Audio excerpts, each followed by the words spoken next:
satu hadis yang diriwayatkan oleh Al-Imam Al-Bukhari dan selainnya. Hadis yang menceritakan, yang semua kita tahu hadis ini, bahawasanya Nabi SAW pada suatu hari telah mencium Al-Hasan bin Ali, cucunya.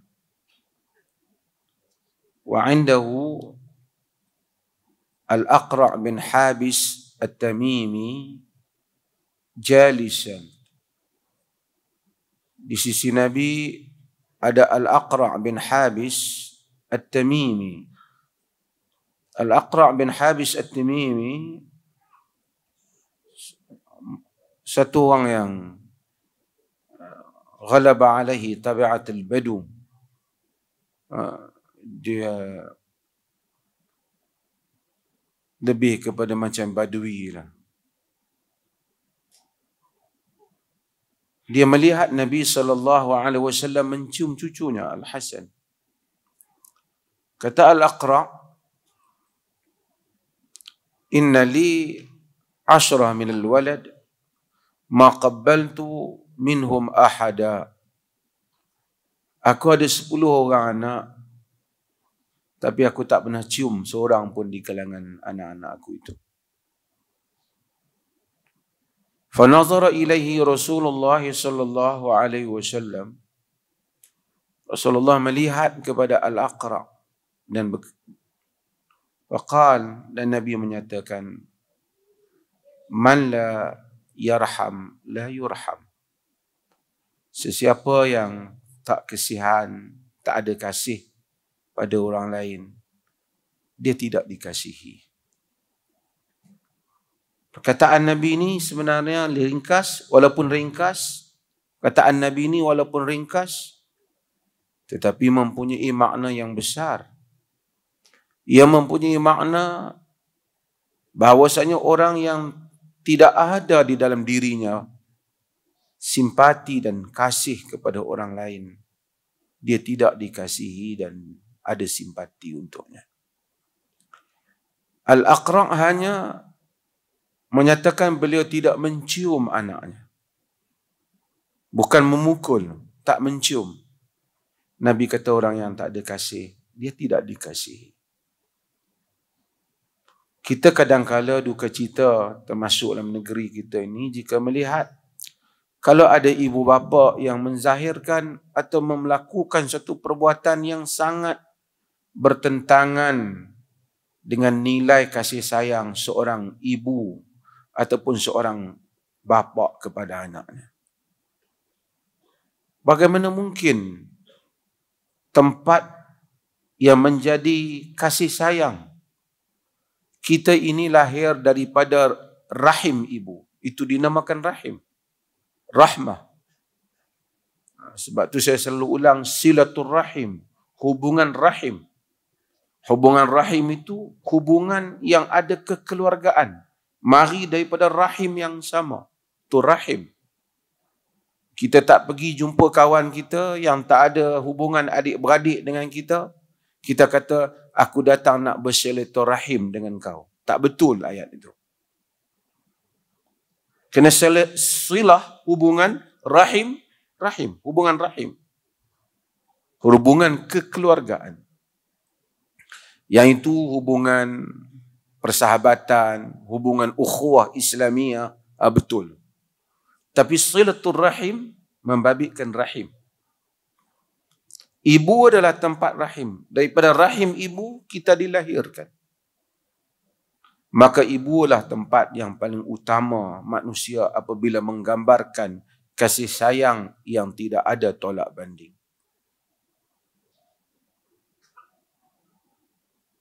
Quran berulang kali, wa wassaynal insana biwalidayhi ihsana. Wa wassaynal insana biwalidayhi. Kami berpesan kepada insan supaya buat baik kepada kedua ibu bapa. Hamaladhu ummuhu wahnan ala wahnin. Dalam ayat lain, kurhan alakum. Ibunya mengandungkannya dalam keadaan lemah dan kemudian bertambah lemah.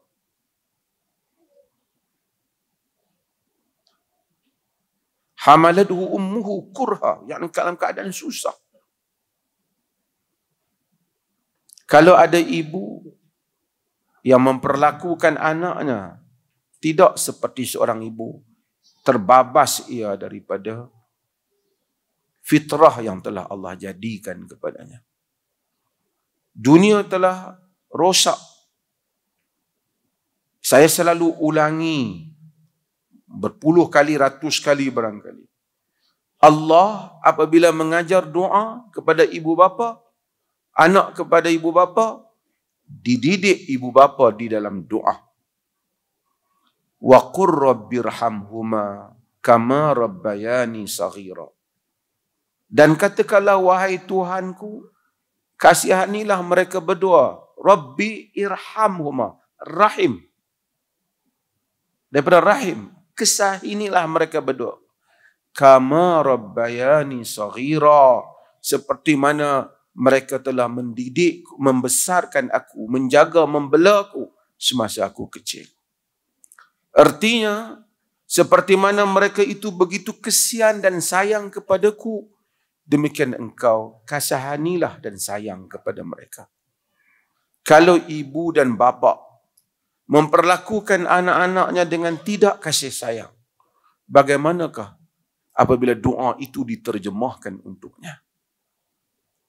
Bagaimana perasaan, apa gambaran kita apabila kita mendengar anak kita berdoa, Ya Allah, kasihanilah kedua ibu bapaku seperti mana mereka membesarkanku ketika aku kecil. Kalau kita itu bapa yang kaki pukul anak, yang kaki maki hamun anaknya, yang ibu yang memukul anak tanpa sebab, ataupun memukulnya melebihi kadar yang sepatutnya, bagaimana doa itu diterjemahkan? Jika doa itu diterjemahkan, demikianlah yang akan berlaku kepadanya. Artinya jika dia membesarkan secara yang tidak betul dan baik, demikianlah yang akan diperolehi oleh kedua ibu bapa itu. Ramai orang memerlukan, apabila orang tidak ada anak, manusia bertungkus lumus. Ada yang berdoa, ada yang berubat siang dan malam. Saya ingat ada satu kisah, walaupun tidak betul perbuatannya, tapi nak ceritakan betapa manusia ni nak anak. Seorang doktor, dia menceritakan bagaimana dia mengubati seorang pesakit yang sudah tua, tapi dia dapati pesakit dia doktor mata.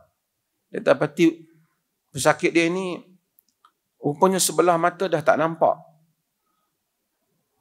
Tapi oleh kerana dia nampak sebelah, yang satu lagi dia nampak. Jadi dia nampak macam normal, tapi sebelah lagi sebenarnya dia tak nampak. Doktor tu dia ingat mungkin pesakit dia ni mungkin tak perasan ataupun tak tahu kot, kata dia tak nampak sebenarnya sebelah lagi ni. Dia cakap dengan cara yang elok. Dia kata, puan nampak sebelah mata, ini cerita orang Arab. Sebelah mata dan sebelah lagi ni puan tahu, kata tak berapa nampak. Oh, dia kata saya tahu. Sejak saya 20-an, sejak 20 tahun lah umur saya, masa dan berlalu, saya tak nampak mata saya. Oh, bila mula tak nampak? Dia kata. Dia kata saya ni Allah kurniakan anak. Dapat anak perempuan, dapat anak perempuan, dapat anak perempuan. Saya terlalu inginkan anak lelaki. Pada satu hari, pada nuktah saya yang lemah, fikiran saya mungkin tidak begitu kuat, perasaan saya tidak kuat, saya telah berdoa dengan satu doa. Doa ni tak patutlah, tapi dia doa. Dia kata, Ya Allah, berikanlah padaku anak lelaki dan kau ambillah sebelah mataku.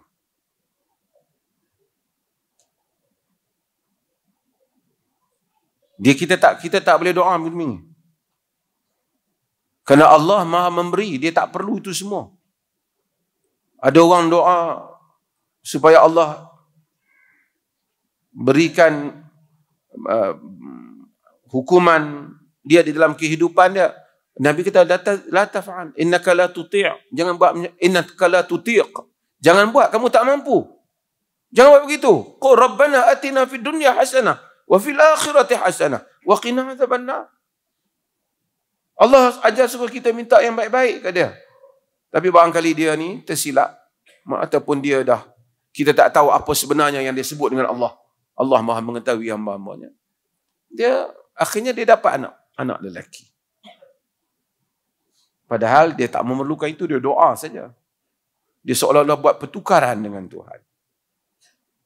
Dan kemudian dia kata, doktor tanya dia, macam mana dapat anak lelaki terus tak nampak mata? Tak, dia kata, satu hari anak lelaki dia kecil itu, di dalam selimut, kuku kaki anak lelaki dia terkena mata dia.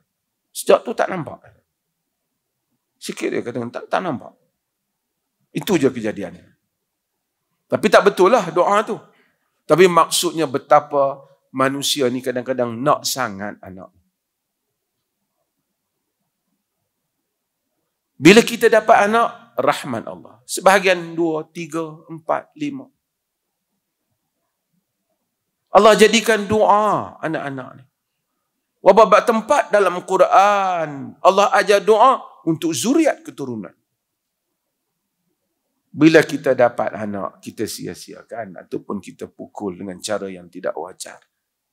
Itu adalah sesuatu yang tidak patut. Tak betul. Ni ada apa kejadian yang menduka cita. Saya kadang-kadang tengok, saya malas nak tengok. Rakaman-rakaman yang macam tu. Dia ganggu fikiran kita. Dia ganggu emosi kita. Kita rasa marah. Kita rasa kesian. Nabi kata, man la yarham, la yurham. Wallahu ta'ala alam. Sebahagian orang macam-macam. Ada yang mungkin anak dia yang salah. Ada mungkin dia yang salah. Macam-macam. Ada yang dah dewasa. Anak-anak tidak ingat pada dia. Mungkin anak tu yang salah. Didikkan dia betul. Tapi sebahagiannya mungkin juga kerana anak-anak mengenangkan dia dengan kenangan yang pahit. Muda masa dia kecil, maki je bapak dia. Pukul dia bapak dia. Pantang cakap dengan anak, cerca saja. Ini yang saya sebut beberapa kali. Ada orang, dia tak reti nak cakap elok dengan anak dia. Cakap dengan anak saja, mesti macam nak gaduh. Ini tidak betul. Agama ini, agama yang kita baca banyak para nabi, para anbiya. Wa wassa biha Ibrahim banihi wa Yaqub. Ibrahim berpesan dengan agama ini, dengan tauhid ini. Demikian Yaqub kepada keturunannya. Pada siapa kita nak wariskan agama ini? Kepada keturunan kita. Mudah-mudahan Allah Azza wa Jalla merahmati kita. Menjadikan kita semua yang hadir ni, bapa-bapa, ibu-ibu yang ada ramai ni, guna bahasa yang baik bercakap dengan anak-anak. Memang kadang-kadang anak-anak ni emosi kita sikit. Bukan semua yang dengar cakap. Bukan semua yang dengar kata. Tapi itulah jihad kita. Tuan-tuan, dakwah sentiasa menjadikan kita sabar. Banyak benda dalam dakwah ni, apa kita tak kata, orang kata kita kata. Apa kita tak buat, orang kata kita buat. Kita sabar. For the sake of Allah Subhanahu wa ta'ala. Kerana Allah Azza wa Jal. Dakwah pada isteri kita, dakwah pada anak-anak kita, tentulah jauh memerlukan kesabaran kita semua.